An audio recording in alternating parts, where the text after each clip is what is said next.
Le triple 6 signifie le roi des rois, le roi de la vie et le roi du pouvoir. Donc, c'est pas cette trénomie qu'on désigne le Fa, en fait. Et c'est pour ça que d'aucuns disent que le Fa est une émanation de Dieu. C'est intéressant ce que vous dites. Alors, ce fameux chiffre 666 qui est décrié, qui est appelé un chiffre de la bête ou du diable, Mais non, pourquoi est-ce qu'on lui donne cette connotation alors? voilà, c'est contrairement à ce que beaucoup pensent, c'est au fait le chiffre qui désigne l'expression idiomatique de Dieu. Donc, si Dieu existe, il est basé sur ce triple 6-là en question, et non le diable. C'est plutôt le Dieu qui est basé sur ce nom-là. Et c'est par ce nom, comme je l'ai dit, qu'on désigne Dieu à travers le Fa. Cela explique vraiment que nous vivons dans une inversion des valeurs jusqu'ici. On a inversé les valeurs et les contre-valeurs sont promues à la place des valeurs. Par contre, les valeurs sont complètement annihilées, oblitérées au détriment des contre-valeurs. Aux sources d'Afrique.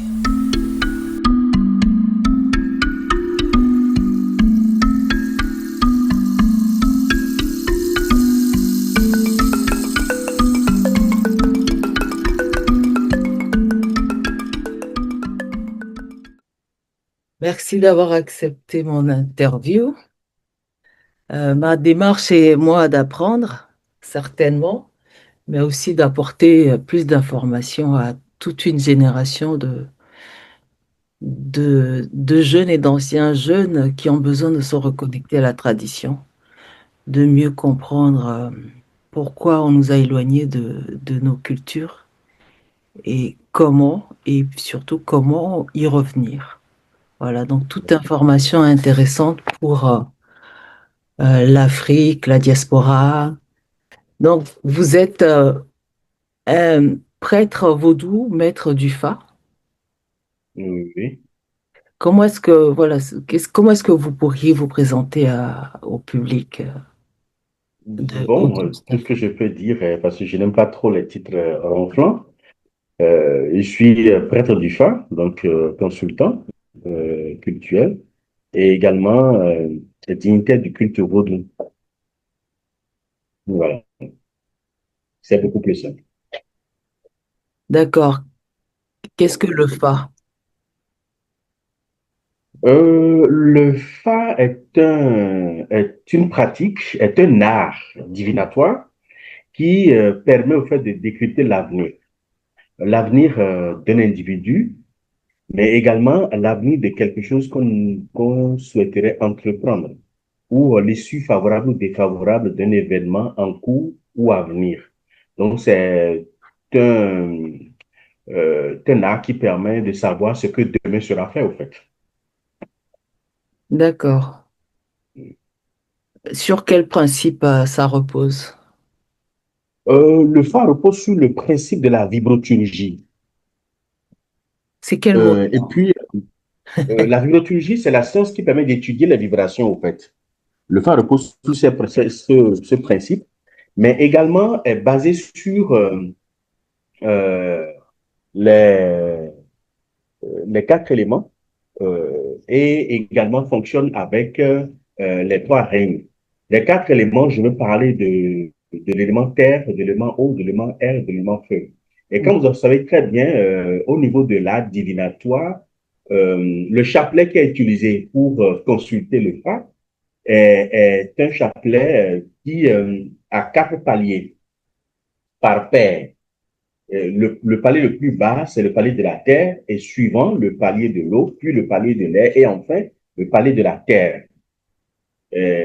En dehors de ça, il faut également constater que ça a double face. Et donc, c'est basé sur le principe du binaire, du 0 et du 1, du 0 et du 1, sur chaque gousse pour la consultation. Et ça utilise ça travaille avec l'appui des trois règnes d'éléments, savoir le règne minéral, végétal et animal. Et ces trois règnes d'éléments interviennent lors des rituels, les rituels sacrificiels et puis les sacrifices propitiatoires et expiatoires du Fa. Maintenant, en revanche, au niveau de l'initiation au Fa, nous utilisons les noix sacrées pour l'initiation. Et là, à ce niveau, c'est complètement différent. Les noix sacrées fonctionnent sur le principe du triple 6, le principe de 666.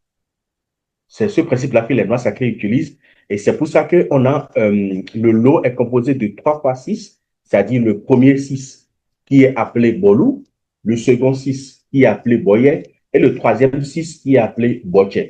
Donc, c'est sur le principe de 666.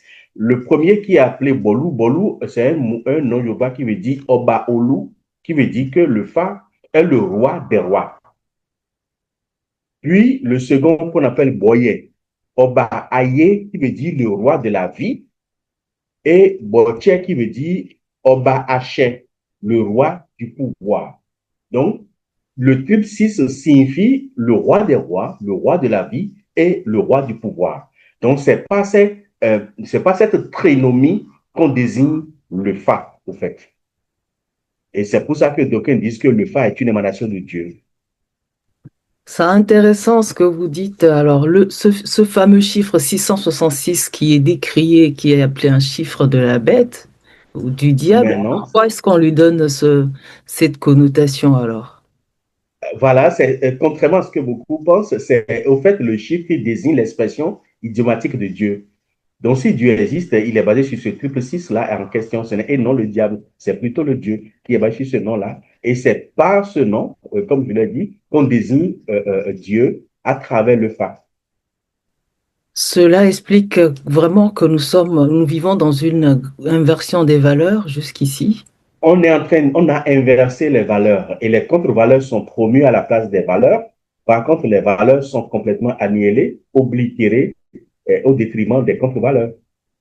Est-ce que nous vivons alors un retour des valeurs sur la scène africaine et internationale alors? Oui, vous savez que sur la planète, tout est cyclique.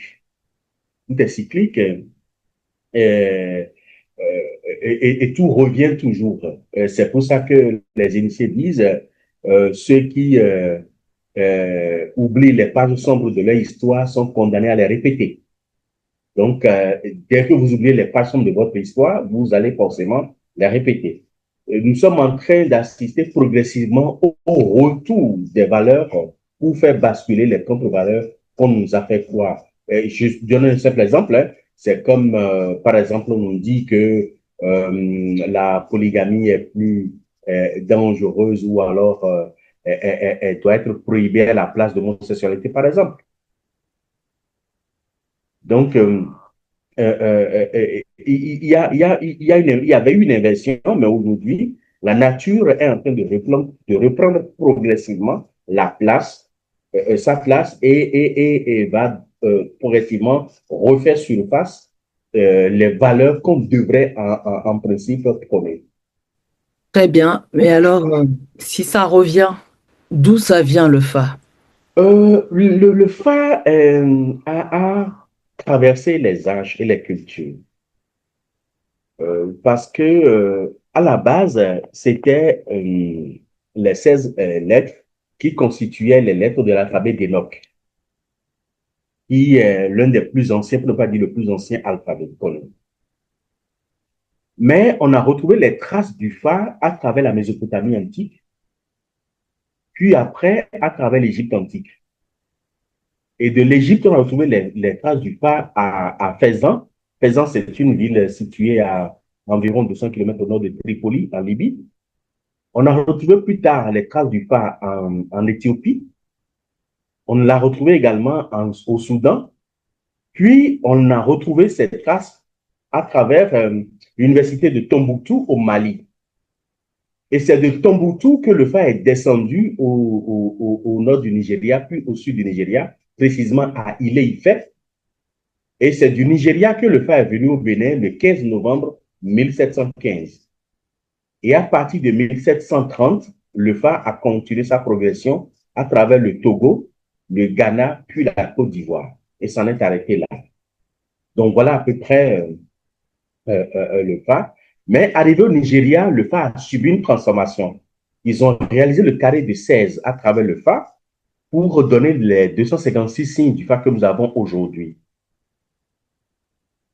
Et c'est sur cette 256 signes du phare que nous avons hérité, le Bénin a hérité, puis le Togo également, le Ghana, puis enfin la Côte d'Ivoire.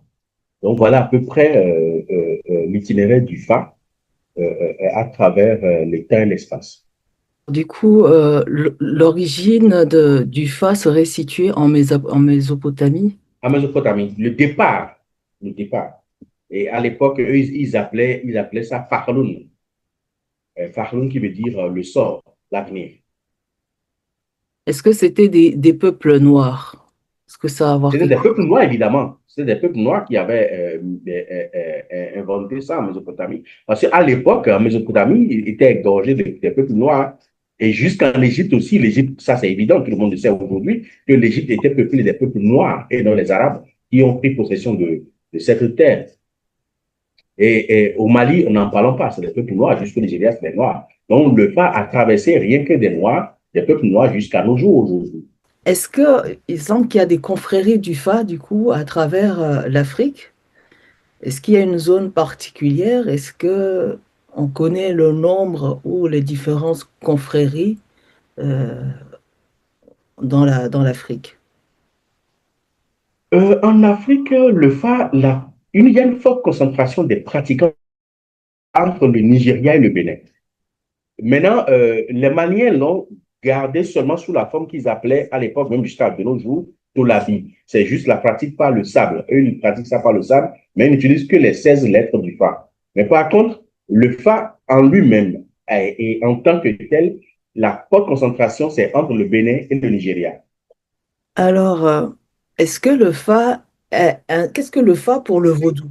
Le Fa intégré au vaudou, c'est un outil, un art du vaudou. Le Fa n'est pas un art du vaudou. Le vaudou a évolué à part, le Fa aussi a évolué à part. Mais les nôtres, dans les années 1700, ont arrimé le vaudou au Fa. C'est-à-dire qu'il y a eu un arrimage à travers les signes du Fa, compte tenu des influences que chaque lettre du Fa émet, on lui a attribué des divinités. Et ce qui fait qu'à partir des signes du Fa, on peut identifier des divinités. Mais seulement ils se sont arrêtés à la décade divine. Parce que le vaudou est très vaste, mais les vaudous haïtiens, c'est-à-dire les vaudous cardinaux, sont au nombre de 10. Et c'est seulement cette dizaine, pour ne pas dire cette décade divine, retenue entre-temps, qui est restée jusqu'à nos jours. Même si on a connu la prolifération de beaucoup d'autres divinités par la suite, mais on s'en est seulement cantonné à la décade divine à cause du microcosme. Et quand je parle de microcosme, je parle de l'homme, de l'être que nous sommes. Parce que le phare se retrouve à la jeunesse de l'homme et le vaudou également. Pour être plus simple, je donne des précisions. Quand une femme est fécondée, même scientifiquement, c'est prouvé aujourd'hui, alors que le phare connaissait déjà ça bien avant, l'œuf met environ 4 jours d'errance avant de se fixer sur la paroi utérine de la femme. Puis après, se divise en 4, puis après en 16, puis après en 256, et enfin en 14 milliards de cellules. Et ce sont ces 14 milliards de cellules qui commencent par exercer des pressions les unes sur les autres pour commencer par former les organes. Et le premier organe à être formé, c'est le cœur. C'est la naissance de l'élément air. Dans le vaudou, c'est dent. Puis après, il y a une membrane qui enveloppe tout ça et commence par siphonner le plasma de la femme pour en faire le liquide amniotique. C'est la naissance de l'élément eau. Dans le vaudou, c'est torosso. Et après ça, maintenant, nous avons l'hyperthermie qui embrasse pratiquement le bas-ventre de la femme. Et c'est pour ça que le bas-ventre de la femme enceinte est la température un peu plus élevée que le corps. Et là, c'est la naissance de l'élément feu. Et dans le vaudou, c'est Helioso.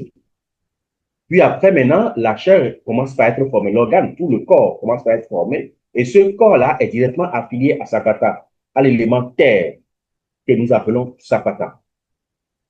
Et après ça, maintenant, les os commencent par se former, mais de façon gélatineuse. Ce n'est pas trop solide, mais ce n'est pas trop liquide non plus. Et les os sont connus dans le vaudou sous le nom de Gou, dieu du fer, dieu de la résistance. C'est ça qui nous permet à l'homme d'être physiquement debout, de tenir debout, de résister debout.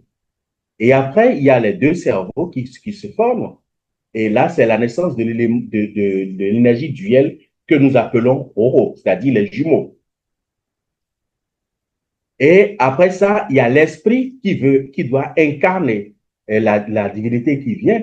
Et cet esprit-là est conçu comme un esprit jaillissant de l'égrégore familial de l'enfant, soit paternel, soit maternel. Et c'est cet esprit-là que nous appelons Tokyo. Et après, maintenant, il y a le sexe qui est décidé. Le sexe, si c'est un homme, on parle de l'énergie de virilité, et là, l'énergie de fécondité est cachée en lui.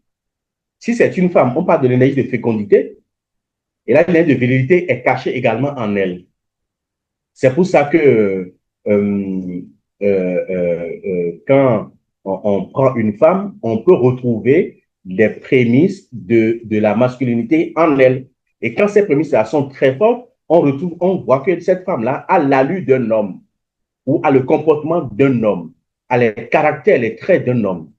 Et quand on retrouve ces mêmes principes inversés au niveau de l'homme, donc quand l'homme, en tant qu'énergie de virilité, a en lui une énergie de fécondité en abondance, cet homme est efféminé. Et là, on a l'impression qu'il agit comme une femme, c'est un flemmard, et parfois il a des tendances homosexuelles.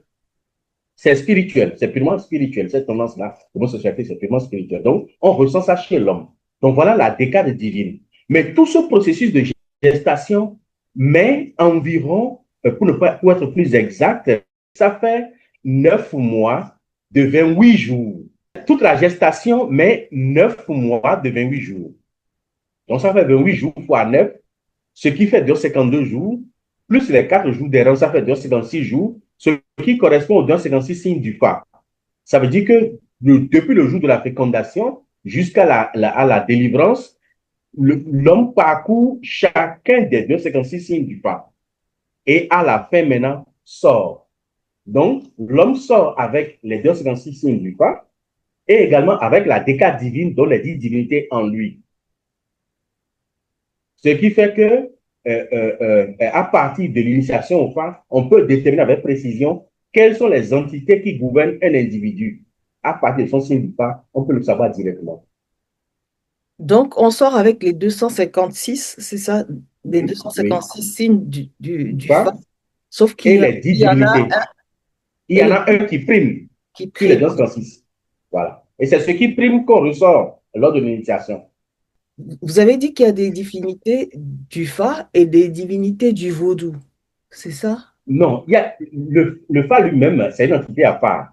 Mais les vaudous ont subi un arrimage parce que l'homme naît à la fois avec le 256 du Fa, en prime un, puis avec la décade divine, dont les 10 divinités en lui. Et parmi les 10 divinités, il y a également une qui prime également. Donc, on a les 10 divinités en nous, mais il y a une divinité qui prime, un vaudou qui prime. On a les 256 signes en nous, mais il y a un signe qui prime. Ah, Donc, c'est l'initiation qui permet maintenant de révéler la divinité qui prime, de révéler le vaudou qui prime. ok. Donc, quand on fait l'initiation, on révèle la Le divinité signe qui prime vaudou. est le vaudou qui prime. Ok, Voilà. c'est super intéressant. Est-ce que tout le monde est censé faire une initiation au Fa, alors? C'est conseillé que tout le monde puisse avoir son signe différent parce que autant que nous sommes sur la planète, plus de 8 milliards, chacun de nous est catégorisable en 256 groupes. Ah, comment se déroule une initiation du Fa, même si on n'a pas besoin de tout révéler? Euh, non, ben, l'initiation du phare, au fait, c'est un processus. Voilà. Oui. C'est un processus qui s'apparente au processus de gestation d'un enfant. Et au bout du processus, l'enfant renaît encore à nouveau, donc quitte le monde de néophyte et vient dans le monde d'initié. Quitte le monde de l'ignorance et vient dans le monde de la connaissance. Donc quitte les ténèbres pour la lumière. Parce que dans le ventre de la femme, on considère qu'on est dans le noir absolu, dans l'abîme absolu. Et maintenant, à la naissance, on reçoit la lumière. Donc, quand on fait l'initiation au phare, on fait parcourir l'individu, tout comme si l'individu est en train de subir une nouvelle naissance, donc une nouvelle gestation, jusqu'à ce qu'il se découvre lui-même pour dire, voilà, me voici, en découvrant évidemment son signe du Fa qui révèle qui il est dans l'ombre et qui il est dans la lumière également. Donc, l'initiation du Fa permet de savoir qui on est en cachette et qui on est en public. Donc, ça révèle les deux êtres de l'individu. Et ça dure combien de temps, une initiation? Environ 3 jours. Hein. Le processus dure environ 3 jours. Qui peut être maître Fa? Euh, n'est pas maître du Fa qui veut, mais qui peut. Parce que, quoi qu'en soit la situation, même si vous avez le don en vous, il faudra forcément faire la formation. Il faudra faire une école du Fa. Il faudra se faire former auprès d'un autre maître du Fa. Et après la, la maîtrise satisfaisante du Fa, on vous passe sous serment parce qu'un Bokoro doit être assermenté. Si le Bokoro n'est pas assermenté, il fait ce qu'il veut et ce n'est pas bon. Or, s'il est assermenté, il est régi par un serment qui l'oblige à respecter la déontologie du Fa. Parce que l'exercice, la pratique du Fa exige un certain nombre de déontologie qu'on est obligé de respecter. Mais assermenté ne respecte rien du tout. Donc, il faudra forcément être assermenté pour pouvoir le faire, et tout en respectant la déontologie qui codifie le métier. Quoi. D'accord, ça veut dire qu'il y a toute une organisation avec des dignitaires. Exactement, derrière. Est-ce qu'il existe un équivalent du Fa en Occident? Est-ce que les horoscopes ont quelque chose à voir avec le Fa? Non, l'horoscope n'a. Oui, ce que je pourrais dire, c'est quand on parle d'un signe du Fa, nous avons les 12 signes de zodiaque plus les 4 points cardinaux. Mais ça, c'est à la base ce qui avait permis à nos aînés de constituer l'alphabet d'Enoch. En sculptant la galaxie, donc les astres, ils ont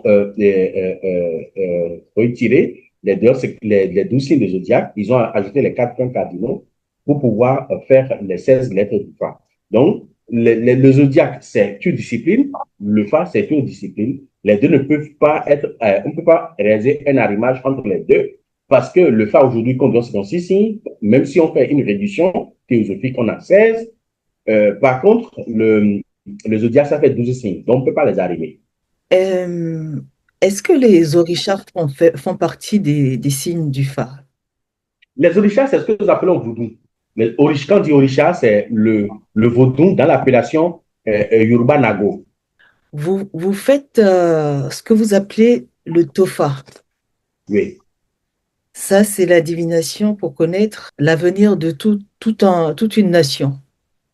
À l'origine, c'était pour un royaume. C'est voilà, c'est réservé maintenant à un pays puisqu'on est organisé aujourd'hui comme ça. Est-ce que, bon, d'abord expliquez-nous, parce que tout le monde, moi, je vous ai bien écouté, mais est-ce que c'est quoi le TOFA? Au fait, le TOFA, c'est une consultation annuelle sur l'état de la nation. Au départ, c'était le roi de Souagadia qui avait amené ça.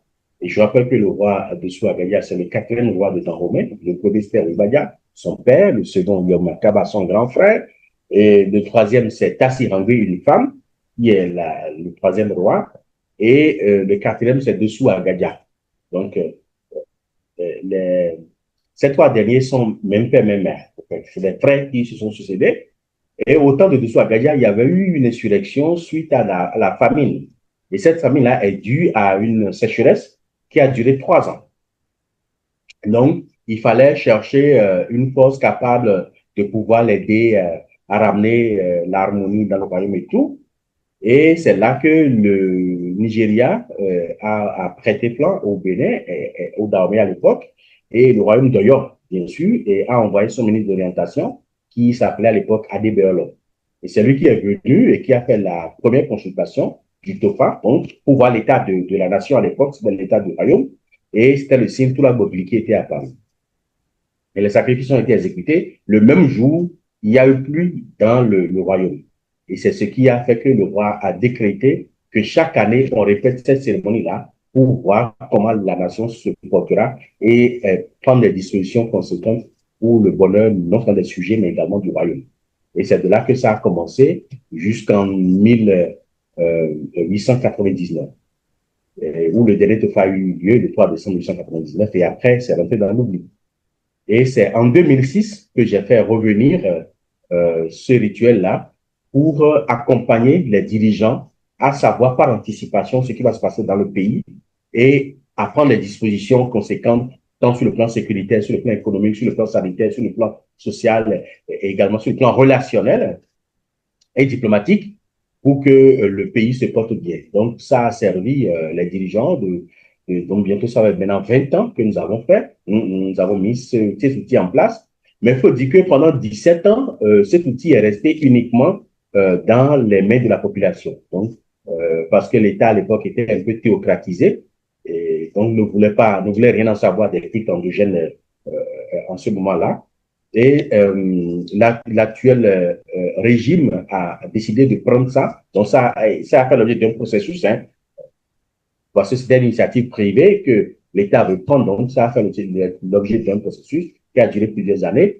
Et finalement, à partir de la 17e édition jusqu'à aujourd'hui, à partir de la 18e édition, 19e et 20e édition aujourd'hui, l'État a pris les rênes de cette initiative-là, de ce rituel-là, pour anticiper sur les événements majeurs qui vont jalonner le cours de la vie. Donc, en un mot, le TOPA, c'est une consultation annuelle sur l'état d'une nation.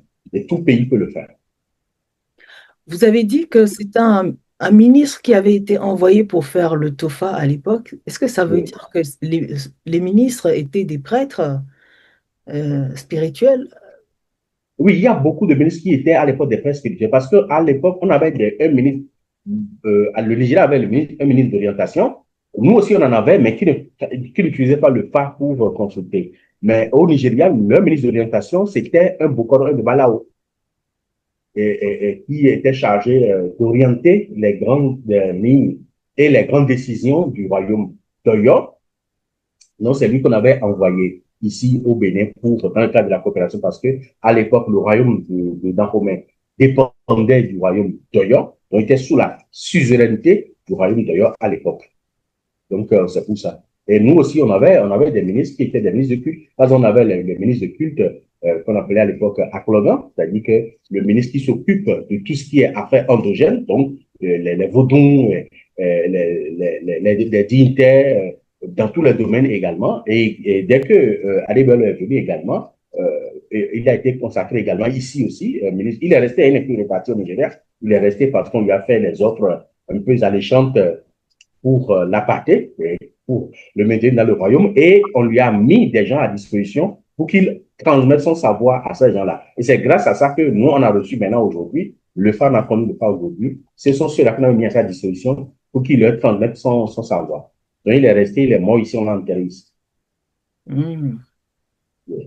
Qu'est-ce que ça a changé dans les décisions politiques et stratégiquement? Est-ce que le FA peut devenir ou est finalement un outil dont on s'était dispensé pendant malheureusement plusieurs années, qui aujourd'hui peut nous servir en tant que pays africain à être plus compétitif, à pouvoir prévoir, du coup, à mieux s'organiser, à mieux inventer notre politique et notre vie?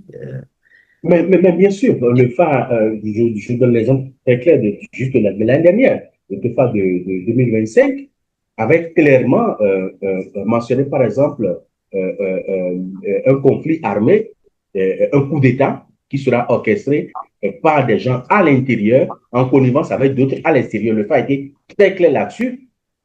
On l'avait souligné en ce temps-là, ce qui a fait que le haut commandement militaire avait pris ça au sérieux et a pris suffisamment de dispositions pour qu'en son temps, dès que ça va se passer, et il y a eu même beaucoup de simulations, hein, je crois qu'au moins trois, au cours de l'année, il y a eu au moins trois exercices de simulation de coup d'État qui s'est, je dirais malheureusement, qui s'est déroulé à Togmain au cas où les insurgés s'étaient réfugiés à l'époque. C'est là où il y avait eu les exercices de simulation de coup d'État et les interventions appropriées. Et il y a eu trois exercices au cours de l'année. Et finalement, c'est pratiquement la fin de l'année, pratiquement en décembre, que l'événement malheureux a eu lieu. Mais comme ils étaient déjà suffisamment aguerris, ils ont déjà fait beaucoup d'exercices de simulation pour contrer un tel événement, ça a été beaucoup plus facile en moins de 24 heures d'endiguer complètement le phénomène. Donc, le TOFA avait déjà annoncé et ils ont pris la disposition et ils ont fait beaucoup d'essais de simulation pour se préparer en conséquence. Et à la fin de l'année, cela s'est révélé, ce qui a fait qu'ils ont pu faire quelque chose de fiable et mettre le pays en sécurité beaucoup plus rapidement et mettre en déroute ces envahisseurs-là. Donc, l'anticipation en matière d'événements, en matière de politique, sécuritaire, diplomatique et autres, le FA l'a démontré, ne fût-ce que même l'année dernière seulement. Est-ce que ça veut dire que les Africains ou les Noirs à travers le monde ont vraiment intérêt à faire un retour aux traditions telles qu'on essaie de faire maintenant, vu qu'on n'est pas matériellement armé face aux autres, euh, le FA serait pour nous une stratégie de guerre avérée? Ben, bien sûr, le FA a démontré, hein, puisqu'il ne faut pas oublier que quand le FA était arrivé en 1700 avec Bousso Agadia, le FA était un outil qui est utilisé comme un instrument de guerre. Pour aller, par exemple, conquérir un royaume, c'était le FA qui était consulté, comment faire pour conquérir ce royaume-là. Les directives étaient données par le ministre d'orientation au ministre de la guerre, à l'époque on appelait Gaou, et lui prend les dispositions pour pouvoir avoir le dessus sur les ennemis. Et il faut également dire que c'est le refus de respecter les injonctions du FA qui a fait que le royaume a chuté. Parce que avant l'arrivée des colons, le TOFA qui avait de 1893 avait prévenu le roi Bernzer pour dire attention, telle chose vient, mais ne fais pas, ne rentre pas dans leur jeu de guerre. Et Bernzer dit mais non, un homme censé ne va pas marcher aller acheter la peur pour son parent. Il va acheter le courage, que lui va faire la guerre. Il a demandé même que le Bokono soit décapité. Ce Ah, qui fait que depuis ce temps jusqu'à aujourd'hui, tout Bokono qui fait le Tofa, soit il est persécuté par le royaume si ça n'arrange pas le royaume, ou alors il est persécuté par la population si ça n'arrange pas la population. D'où les cabales contre ma personne. Aux sources d'Afrique. dans le temps, on questionnait les dieux avant d'aller à la guerre. On Oui. questionne les dieux pour tout ce qu'on fait. On questionne nos ancêtres. Comment? C'est parce que l'Afrique a progressivement abandonné ces outils d'anticipation. Parce qu'il n'y a pas que le phare qui se trouve un outil d'anticipation. Pour le il y avait certains ont vraiment adopté d'autres méthodes ou techniques d'anticipation. Mais en voulant singer les étrangers ou montrer qu'on est civilisé, on a progressivement abandonné ces outils-là. Et cet abandon-là a provoqué l'effondrement progressif de nos différents royaumes et les a propulsés dans les mains de l'envahisseur, malheureusement. Alors, qu'est-ce qui est si séduisant dans la pratique des religions orientales qui fait que nos dirigeants les ont laissés s'imposer aujourd'hui et emplir l'Afrique? C'est juste la beauté qui nous a échappé. Qu'est-ce qui est beau dans les traditions des autres? Ce qu'on trouve beau dans la façon des autres, c'est qu'ils le font dans des églises, des temples, des synagogues qui sont richement décorés, qui sont bien construits, et eux-mêmes ils s'habillent propres, ils sont toujours propres. C'est ça là qu'on a utilisé juste pour nous se dire, pensant que ce que nous faisons, c'est sale, donc c'est répugnant, donc c'est satanique et tout ça. Le problème est que chacun développe sa culture compte tenu de l'évolution qui se fait aussi bien en l'homme et dans l'environnement. Notre environnement n'était pas beaucoup plus, en ce temps-là, beaucoup plus esthétique et beaucoup plus développé que l'environnement dans lequel vivaient ces envahisseurs-là. Donc, ils ont amené cette modernité en gris, donc cette propriété, cette en gris, cette beauté-là. Et les nôtres ont vu que, bon, c'est joli, ils ont de belles robes, de robes blanches, sans taches, sans... Et c'est ça, en fait, qu'on a exploité pour nous séduire. Avec certains outils qui n'étaient pas très connus, tels que les miroirs, tels que les jolis outils qu'ils utilisaient, les ustensiles de cuisine et tout ça là, bon, les meubles. Donc, c'est ça, en fait, on a étudié pour le CEPI. Voilà. Sinon, derrière ça, il n'y a rien d'autre. C'est rien que des pacotis, en fait. Spirituellement, ça ne pèse pas. Pourtant, il y a eu des empires en Afrique et toutes ces choses qui nous ont séduites. euh, on les avait connues en Égypte. Qu'est-ce qui nous a éloignés de ces puissances-là avant même que l'Occident ne revienne à nous pour nous montrer un miroir? Oui, ce qui nous avait éloigné je dirais, des leçons qu'on pouvait tirer de l'Égypte antique, c'était la conquête arabo-musulmane. Très bien. C'était la conquête arabo-musulmane. C'est le premier qui nous a éloignés d'abord de la source égyptienne. Pour montrer que, bon, tout cela, c'est rien, il faut juste construire le, le paradis dans les cieux. Ici, là, tous ces biens-là, c'est des biens diaboliques. Il faut construire les biens là-haut, en haut, dans le ciel et tout ça. Donc, on nous a complètement éloignés progressivement avec ces discours sophistes. On nous a progressivement éloignés de cette noblesse que nous avions connue et on nous a fait croire que ça, là, cette noblesse-là que nous avons connue, que c'est diabolique. Que ce qui est bien, c'est ce que eux, ils disent qu'il faut aimer. Derrière ça, et ils nous copiaient pour aller le faire chez eux. Mais nous, on ne le sait pas parce qu'on ne les suivait pas pour aller chez eux ou voir ce qui se passe chez eux, malheureusement. Donc, ça, c'était la première chute. La deuxième chute, c'est l'Occident. Donc, c'était les Arabes et après, c'était les Occidentaux. Mais moi, je pense qu'aujourd'hui, les choses sont en train de se renverser hein, progressivement. On a compris hein, que désormais, notre paradis, c'est ici, sur Terre, et c'est ici qu'on doit construire notre paradis. Et désormais, on doit retourner à notre tradition. La prise de conscience a démarré. Ce n'est pas encore complètement ça, mais ça a démarré. C'est déjà une bonne chose que ça démarre. Ouais. Mais comment est-ce qu'on peut introduire ces enseignements dans les écoles? Vous qui êtes proche du pouvoir, je pense, comment on peut formuler ça? À quel niveau est-ce qu'il faut des livres dès la maternelle ou faire des visites des prêtres vaudous dans les universités ou inversement faire participer aux étudiants, inviter les étudiants dans des rituels ou des masterclass de prêtres vaudous. Qu'est-ce qu'on peut faire à votre avis? Je pense que c'est un processus qui va prendre du temps. On ne va pas s'ouvrir la face, un processus qui va prendre du temps, parce que ça n'a pas été facile hein, pour qu'on en arrive là déjà. Et aujourd'hui,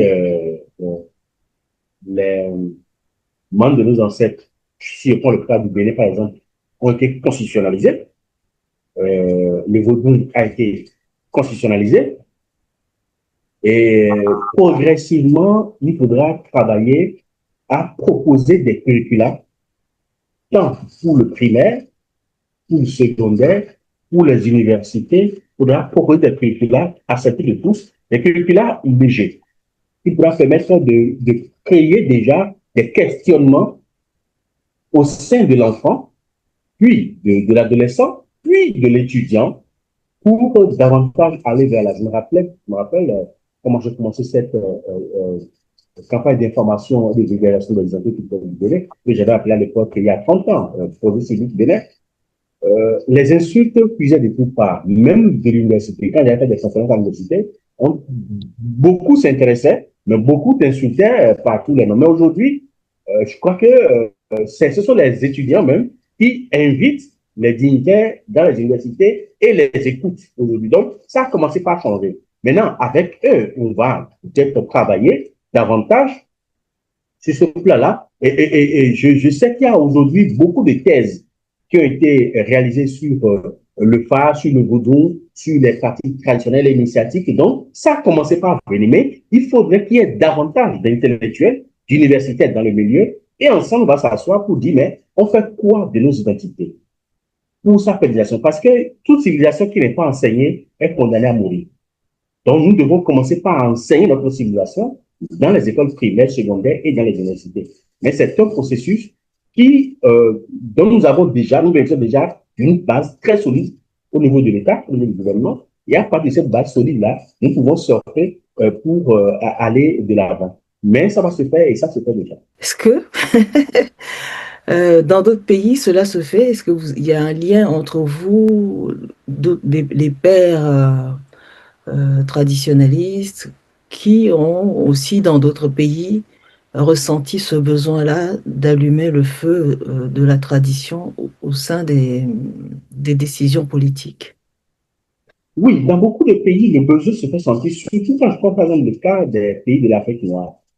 Le besoin se fait sentir et je sais que nous avons des plateformes, pas tous les dirigeants, des dirigeants de ces pays-là, mais certains dirigeants qui ont, parce qu'il faut dire que même dans notre milieu, il y a encore certaines résistances à s'ouvrir davantage au monde extérieur. Il y a le conservatisme qui est encore présent, où il faut pas parler de ces choses-là, il faut pas du tout en parler, il faut les préserver, mais en les préservant, ça ne finit pas à mourir parce que la plupart de ces dignitaires, de ces hauts dignitaires, leurs descendants ne s'occupent pas du tout de leur héritage. Nous avons plein de dignitaires, de hauts dignitaires, et après leur mort, dans leur maison, c'est mort complètement. Les puis on c'est terminé. Tout le monde est devenu jésuite ou évangélique ou musulman ou autre. Donc, si on continue cette préservation-là, un jour, ça va mourir complètement.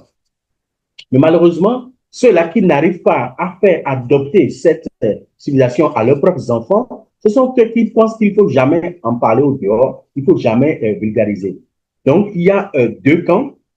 Il y a le camp de ceux qui pensent qu'il faut une ouverture d'esprit, il faut s'ouvrir sur nos frères, tant de l'Afrique et de la diaspora, et partager la connaissance, mais d'autres qui estiment qu'il faut déjà partager la connaissance, il faut la préserver, mais quand eux, ils décèdent, il n'y a plus personne pour continuer leurs œuvres.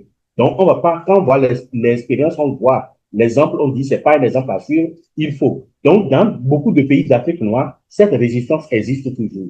Mais il y en a qui sont ouverts d'esprit et qui sont prêts à partager, à fusionner, à mutualiser les expériences, les connaissances pour que ensemble nous puissions relever le niveau spirituel de nos compatriotes. Mais quelque chose se fait. Il y a depuis, je crois que depuis 2016, nous avons mis en place une plateforme à travers l'Afrique de l'Ouest. Ça évolue progressivement malgré les résistances. Parlant d'ouverture d'esprit, est-ce que c'est pas parce que il n'y a pas d'interdit par nos traditions d'aller vers la quête d'autres savoirs que ces savoirs-là ont pu s'imposer à nous pour nous étouffer? Est-ce que ça interdit? Non, au fait, la tradition n'impose aucune limite à la recherche de la vérité. Vous ne verrez jamais la tradition vous dire de ne pas aller là-bas. Jamais. Mais au contraire, la tradition demande à ce que si vous voyez quelque chose dans une autre tradition susceptible de faire avancer la nôtre, il faut l'adopter, il faut l'arrimer, il faut l'inculturer. Donc, cette inculturation-là a permis à beaucoup de traditions de s'enrichir de connaissances d'autres traditions et d'évoluer en tenant compte du développement de l'indice du développement humain. Donc, la tradition ne refuse pas d'aller ailleurs. Mais la tradition demande à ce que, même si vous devez aller ailleurs, il faut savoir que vous avez une racine. Et rester campé sur votre racine tout en n'ayant les yeux sur ce qui se fait à l'extérieur. Donc, c'est ça ce que dit la tradition. Mais par contre, ailleurs, on vous dit, si vous êtes nulle part d'autre, si vous restez uniquement ici, la tradition n'oblige pas ça. Ce qui fait que certains, en voulant aller ailleurs pour enrichir la tradition, ont été fascinés par le sophisme qui réside là-bas et ont complètement abandonné leurs racines, pensant que ce qui est là-bas est meilleur. Mais la plupart ont toujours, on y a regretté cet acte-là. Ouais, la racine, c'est vraiment important. Et alors, Très important. si on adopte une autre tradition, comme on ne peut pas tout apprendre de nos traditions, on peut pas, tout le monde n'est pas amené à être prêtre vaudou ou maître du Fa. Qu'est-ce qui peut être une base minimum qu'un Africain qui s'est entiché d'autres traditions devrait conserver? Oui, il y a encore plus en conservant sa racine et en cherchant ou en ayant d'autres informations ailleurs, il y a toujours des similitudes qu'on peut retrouver. Ce n'est pas tout qu'il faut préserver, ce n'est pas tout qu'il faut conserver. Et quand vous observez très bien les traditions, au fil des générations, il y a des pratiques dans les traditions qu'on a oublié de laisser ou de les adopter ou de les réadapter et ainsi de suite. Et enrichi avec d'autres pratiques également. Donc, ce n'est pas tout qu'on doit laisser, ce n'est pas tout qu'on doit abandonner, ce n'est pas tout qu'on doit prendre non plus. Ok. Est-ce qu'il y a des dieux ou un dieu africain auquel on devrait avoir des pensées euh, qui devraient être vitalisées ou revitalisées? Parce que le fait de ne pas leur parler affaiblit nos énergies. Est-ce qu'il y en a au moins un auquel chacun devrait penser, soit un dieu de sa tribu, une divinité de sa famille, ou tout simplement à ses ancêtres, quelque chose que même en étant chrétien, qui pourrait faire que en vivant à l'extérieur de l'Afrique, je, je pourrais me raccrocher pour me dire que je ne suis pas totalement déconnecté. Ce sont ces ancêtres. Les ancêtres. Les choses des ancêtres à travers la libation des ancêtres. Mhm. Voilà. Ça peut être fait partout sur la planète, n'importe où l'individu se trouve.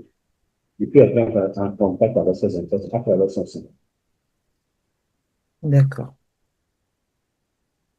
Très bien. Alors, j'ai plein de questions, mais je pense qu'on finira jamais. J'espère que On vous, aura d'autres occasions pour ça y vous revenir, il n'y a pas de accepterez souci. de revenir nous parler, nous vivifier l'esprit.